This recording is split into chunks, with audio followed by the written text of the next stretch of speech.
Hello, my name's Rob, you're watching PlayStation Access, and this is our definitive guide to Red Dead Redemption 2. Whether you're beef-headed or have been through the mill, we reckon there'll be some tidbits in this video you did not know. In fact, how about a friendly wager? If there's something in this video you didn't know, then you have to subscribe and hit that notification bell. And if you did know it all already, let us know in the comments and win our respect. You can't lose. First of all, the basics. While understanding Arthur's core stats is easy, understanding how they're depleted and replenished is key to surviving in the Old West. Let's look at Deadeye as an example. The outer bar indicates how much ability you have at that moment in time. The inner icon, or the core, represents how quickly your outer bar will refill once it's been used up. If your core is empty, your Deadeye won't refill naturally. You'll need to use an item or have a rest. Here's the important bit. Tonics only restore the outer bar and provisions only restore the core. If your core is empty, use a provision before using a tonic. Otherwise, you're not solving the underlying problem. Tonics for health, stamina and Deadeye are always stored separately in these particular segments of the item wheel. Keep an eye out for their respective symbols. Core restoring provisions are always stored here on the left. Don't forget, some items may replenish one or more stats while actually damaging others. When in doubt, hovering over an item gives you a neat visual indication of how it will affect Arthur once used. Arthur's good and bad actions in-game are tracked by the honour system. Becoming a hero or villain not only changes the way the world reacts to him, but also offers buffs and boons. The most honourable outlaws can expect discounts of up to 50% in stores, access to special outfits, and an increased drop rate of beneficial items like jewellery and tonics. Bad guys, on the other hand, can expect to find their own set of special outfits and an increased amount of alcohol and tobacco products. Coolest of all, though, is the way the kill cam changes. Naughty Arthur can expect more gratuitous scenes, while nice Arthur will see an increase in heroic screen time. A quick tap of down on the D-pad will briefly show your place on the honour scale. If you're trying to be good, make sure you help all the strangers you can out in the wilderness. It's great for your karma and usually loads of fun besides. Homeless people will reward small acts of kindness. Sometimes they have tonics to give you, sometimes information. Both are well worth the 25 cents you'll have to donate. In camp, keep an eye out for these black dots on your radar. They indicate chores that you can complete to make your gang friends very happy. You'll also receive positive karma for contributing money to the camp tithe box, so long as you contribute a certain amount. And if you still fancy being bad, well, we're sure you'll think of something. The world of Red Dead Redemption 2 is huge, and it's supposed to be explored slowly as the story develops. If you find yourself itching to crack on, however, there are a couple of tricks we've learned that make getting where you need to go a little more enjoyable. First of all, public transport. Trains and stagecoaches are a great and inexpensive way of quickly exploring the map. As soon as you get to Valentine, you'll have access to the rail network and, as such, a number of far-flung destinations you might not otherwise reach for several hours of gameplay. It will only cost about $50 to travel to them all. What's more, buying a train ticket guarantees you'll summon a passenger train, which can be a lucrative place for the not so honourable among you. Second of all, there is fast travel in Red Dead Redemption 2, you just have to pay for it.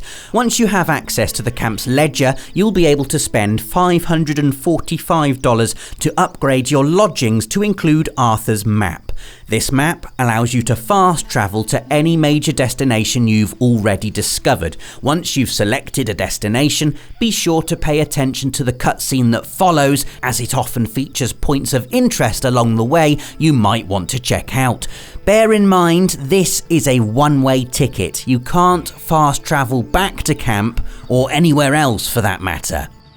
If you find yourself in the middle of nowhere and fancy a break while travelling to your destination, why not make the most of the cinematic camera? Set a waypoint on the map, get yourself onto a solid red trail on the radar, get up to speed on your horse, and, while holding X, activate the cinematic camera by holding the touchpad. Your horse will now direct itself to your destination, giving you time to check out the beautiful scenery, make a cup of tea, check out the latest access video, whatever floats your boat. Alternatively, press R3 to change camera angles and pretend you're directing your very own spaghetti western. Maybe even do a bleak monologue. Get 3 coffees ready. No milk, thank you. When you're not on horseback, why not take it easy? Arthur moves at a leisurely default speed, but there are a few tricks you can use to get him going with minimum effort. First of all, enable the toggle to run option from the controls menu. One press of X now and Arthur is up and running. If that still sounds like too much effort, just enter first person mode by tapping the touchpad. In first person, your speed is naturally faster without having to press a thing. Back on 4 legs though, let's talk about our equine companions. Far more than just oat-powered muck spreaders, your horse will carry you, your weapons and cargo wherever you need to go. Make sure you understand what's stored on your horse and where. It can be all too easy to leave things behind when you need them most. Your horse inventory contains everything a growing nag needs, from provisions and revivers to stamina tonics, but beware, some, like the horse meal, can only be used while your horse is stationary. They're also in a different arrangement when you compare it to Arthur's inventory, so make sure you aren't wasting a horse reviver unnecessarily. You'll also find stored hats and outfits in this menu, which we'll talk about later, and large masks for when you're up to no good. Your larger weapons are also stored on your horse, but are actually accessed via the weapon wheel. You'll only have access to these weapons when you're near your horse, so make sure you equip them before you go on a long stroll. Lastly, there's your horse cargo, where you'll typically store pelts and animal carcasses, but that's about it. This isn't a deep storage where you can keep whatever you like. Early on, you'll be taken to a stable to buy a horse. Here, you'll probably figure out that not all horses are created equal. Different horses are good for different things. This is Nightmare, my super speedy hit and run horse, while Naomi here has the stamina of a horse. You'll also realise that you can own more than one. While the instinct of the hardcore role player may be to bond with only one animal, it can be wise to have a couple of options in the stable. Your mount can be killed in Red Dead Redemption 2, but a critically injured horse can be brought back from the brink of death with a horse reviver. Always have a horse reviver with you. If the unthinkable should happen to horse number 1, however, sorry Nightmare, take our advice and have a backup in the stable that you've already bonded with, and don't forget to retrieve your saddle. Speaking of bonding, it's really important. There are 4 tiers of bond you can have with a horse, and each tier unlocks new perks. These include special horse maneuvers like rearing and drifting, and the ability to cool your horse from a greater distance, even during combat. You'll also be able to give your horse commands from a distance like follow, which is especially useful for dastardly deeds like our horse selling racket. Did you know that your horse can be stolen in Red Dead Redemption 2? The only way to ensure this doesn't happen is by hitching your horse to a hitching post. They're the pay and display of the 19th century. Hitching will also slowly regenerate your horse's health and stamina cores. If you catch someone in the act of stealing a horse with which you have significantly bonded, give a whistle and we've been told your horse will buck them off. There's only room for one horse napper in this town, Steve. Nice try. Your horse will bond more readily when you keep it well fed, but watch out, just like Arthur and the rest of us, your horse can become overweight, which might slow them down or affect their stamina. The quickest way to increase your horse bond is to calm or compliment them. Just like real life, hold L3 every 15 seconds or so while riding to get that little bonding boost. Besides, Nightmare really is a good girl and she totally deserves it. You're a brave girl. Sorry, Naomi. As you'll learn right from the start of Red Dead Redemption 2, the weather can be vicious and unpredictable, and being dressed inappropriately can greatly affect your health and stamina. Make sure you're always prepared for both cold and more temperate climes by storing up to 5 different outfits and 5 different hats on your horse from Arthur's wardrobe in camp. A change of clothing can also be useful when you need to escape from the law. Which isn't a bad segue to crime and punishment. If you're witnessed while being naughty, Arthur, and you don't stop the witness in time, you'll be hunted by the law. If they don't catch you, they'll usually place a bounty on your head. Bounties are limited by regions marked out on the map, and you will only be hunted while in regions within which you have a bounty. If you can afford it, you can pay off any bounty for any region at any post office. You can usually find these at railway stations, and is often well worth the money. As a wanted man, fences won't talk to you and won't buy your stolen goods. It's almost as if crime doesn't pay. If you're really bad, we are told you can become wanted, dead or alive, at which point no amount of money will save you. But it does sound really cool though, doesn't it? If you can't afford the bounty on your head but can no longer live with the constant threat of bounty hunters, why not hand yourself into the law? Jail time can actually be quite useful in Red Dead Redemption 2 when used right. Contribute any cash you're not willing to lose at your camp and go and commit a small crime in a town where you're wanted. When the law come, surrender. You'll come out of jail with cause fully restored, your horse hitched nearby, and the price on your head should be gone. Rehabilitation totally works. When you must cause mayhem, don't rely on the bandana to hide your identity. The law will still come after you based on your physical description. Change your clothes and facial hair to give yourself the best shot at becoming incognito. If you're lucky, bandanas and masks can stop witnesses from giving your description accurately, which may be enough for you to defuse a lawman's interrogation. If you choose to run after a crime, try wearing or removing a bandana to increase the speed at which the wanted meter falls. Hunting is a part of Arthur's way of life, and he's really good at it. I mean, how many people do you know who have eagle vision? Put down your hand, Altair.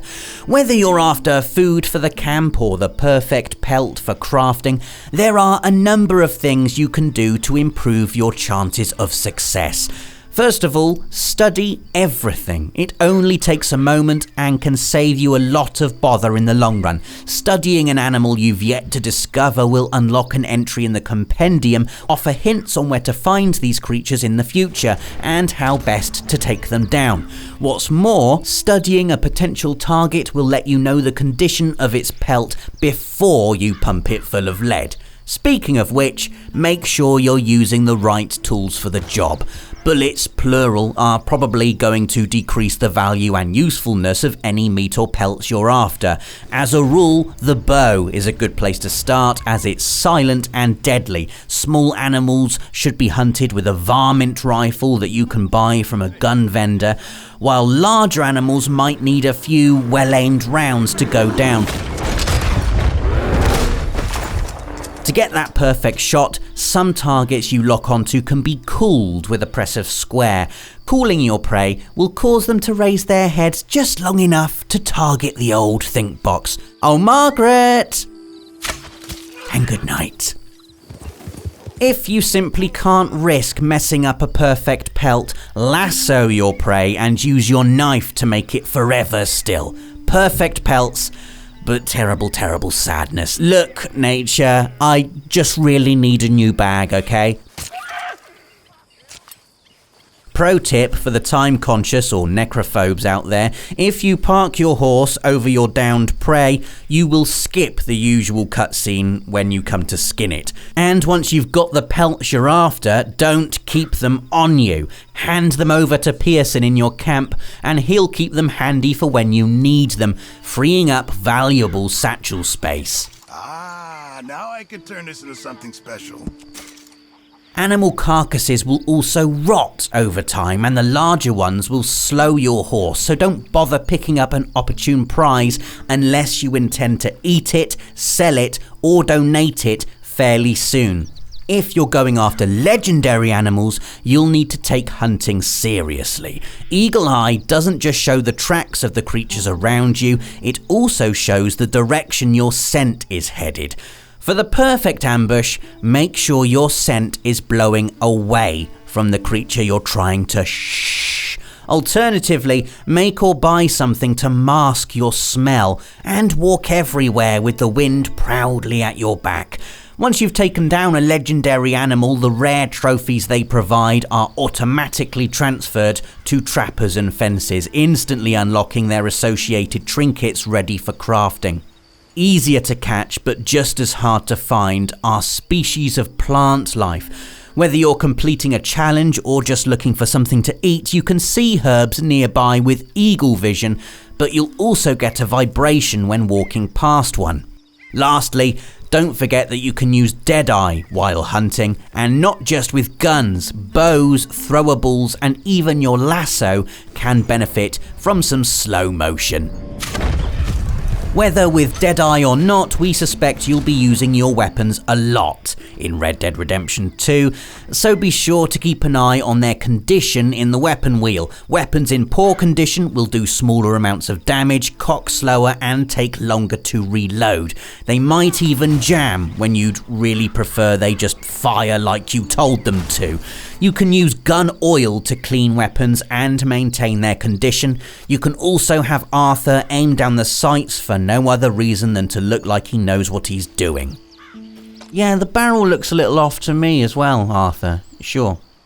Luckily, there are some benefits to using the same model of gun over a period of time, as you'll become more familiar with it. Increased familiarity with a weapon will increase your skill with it, improving handling, reducing recoil, and speeding up actions like reloading. Check out how familiar Arthur is with his weapons in the weapon compendium and find out which is your favourite too. You really can't beat a trusty carbine when you're exploring the unknown. And make sure you are exploring. In towns and settlements, there are tons of leads to uncover by eavesdropping. The people of Red Dead Redemption 2 love a good natter, so make sure you're always listening. Once out in the wilderness, go off the beaten path. Take flights of fancy towards things that catch your eye. One of Red Dead 2's special skills is making the world appear vast and empty, while secretly being packed full of things to find and secrets to uncover. Smoke rising on the horizon is a good place to start and always a sign of other people, and other people are a great source of conversation, adventure, and loot, usually preceded by target practice.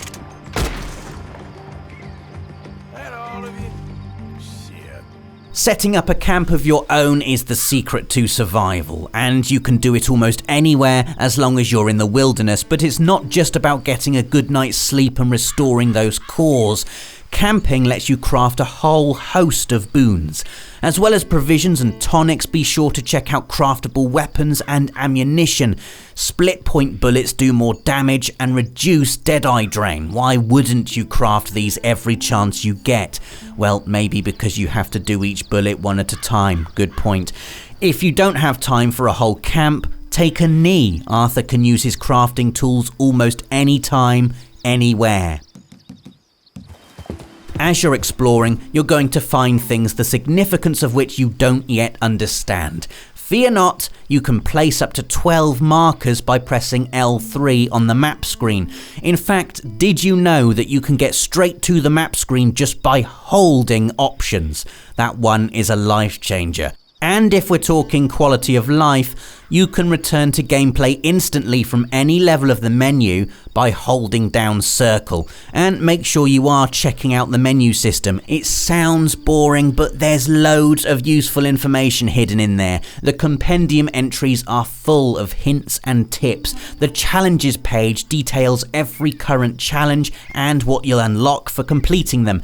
In the player menu, you can find exact stats on Arthur and your horse, including perks which you get by crafting trinkets made from the parts of legendary animals, and debuffs from venomous animals. In the story menu, you can manually save. Good and evil Arthur, anyone? And if you're looking for all those selfies Arthur has been taking with his camera, they're here in the social club.